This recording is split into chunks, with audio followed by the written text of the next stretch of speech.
నమస్తే, welcome to Andhraprabha. ప్రస్తుతం మనం బిస్మిల్లా కాలనీ బాలాపూర్ దగ్గర ఉన్నాము. ఏదైతే ఈరోజు ఉదయం వెలుగు చూసిన ఘటన ఉందో, యువతి దారుణ హత్యకు గురైనదని చెప్పేసి అదే స్పాట్లో మనం ఉన్నామన్నమాట. ఇక్కడ కనిపించే ఇంట్లోనే యువతి దారుణ హత్యకి గురైంది అని చెప్పేసి మనకు తెలుస్తున్న పరిస్థితి. ఎవరైతే సలాం ఉన్నారో యువకుడు, తను అండ్ సల్మా వాళ్ళిద్దరూ కూడా చాలా రోజుల నుంచి ప్రేమించుకుంటున్నారు అని చెప్పేసి కూడా మనకు తెలిసిన పరిస్థితి. అండ్ గత కొద్ది కాలంగా కూడా యువకుడు ఆ అమ్మాయిని తీసుకొచ్చి వాళ్ళ ఇంట్లోనే పెట్టుకోవడం, సహజీవనం చేయడం కూడా జరిగింది.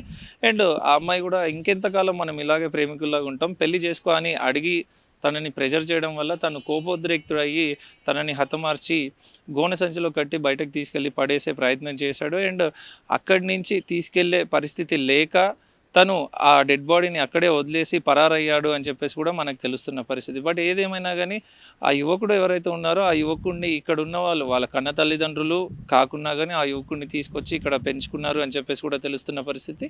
ఇక యువతి విషయానికి వస్తే మాత్రం ఆ యువతి బీహార్కి చెందిన యువతిగా కూడా మనకు తెలుస్తుంది. అండ్ ఆ యువతి కూడా ఒక ఫంక్షన్ హాల్లో పనిచేస్తుంది అన్నట్టు కూడా మనకు తెలుస్తుంది.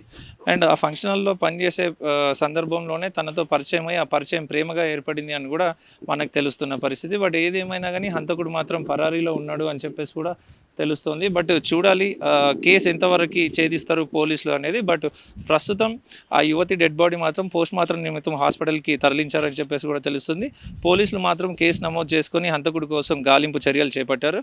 ఇక్కడ ఏదైతే కాలనీ ఉంది, ఈ కాలనీలో చాలా కాలంగా ఇక్కడ ఉంటున్నారు వీళ్ళు అని చెప్పేసి కూడా మనకు తెలుస్తున్న పరిస్థితి. బట్ యువకుడిని జస్ట్ పెళ్లి చేసుకో అని చెప్పేసి అడిగినందుకే ఆ అమ్మాయి చాలా ప్రెషర్ చేసింది, మెంటల్గా చాలా ఇబ్బంది పెట్టింది అనే ఉద్దేశంతో ఆ అమ్మాయిని హతమార్చాడు అని చెప్పేసి కూడా తెలుస్తున్న పరిస్థితి. బట్ చూడాలి రేపటి రోజు హంతకుడు పట్టుబడి తగిన శిక్షలు పడతాయా లేదా అనేది కూడా వేచి చూడాల్సిన పరిస్థితి. ఏది ఏమైనా ఇట్లాంటి కేసెస్ ద్వారా, ఇట్లాంటి ఇన్సిడెంట్ ద్వారా సమాజంలో చాలా భయాందోళనకు గురవుతున్న పరిస్థితి జనాలందరూ కూడా. బట్ చూడాలి ఎవరైతే హంతకుడు ఉన్నారో తనని పట్టుకొని తగిన శిక్ష విధించి సమాజంలో మేము ఉన్నామనే ధైర్యం పోలీసులు నింపుతారా లేదా అనేది కూడా వేచి చూడాల్సిన పరిస్థితి. కెమెరామెన్ నరేష్తో మల్లేష్, ఆంధ్రప్రభ, బిస్మిల్లా కాలనీ, బాలాపూర్.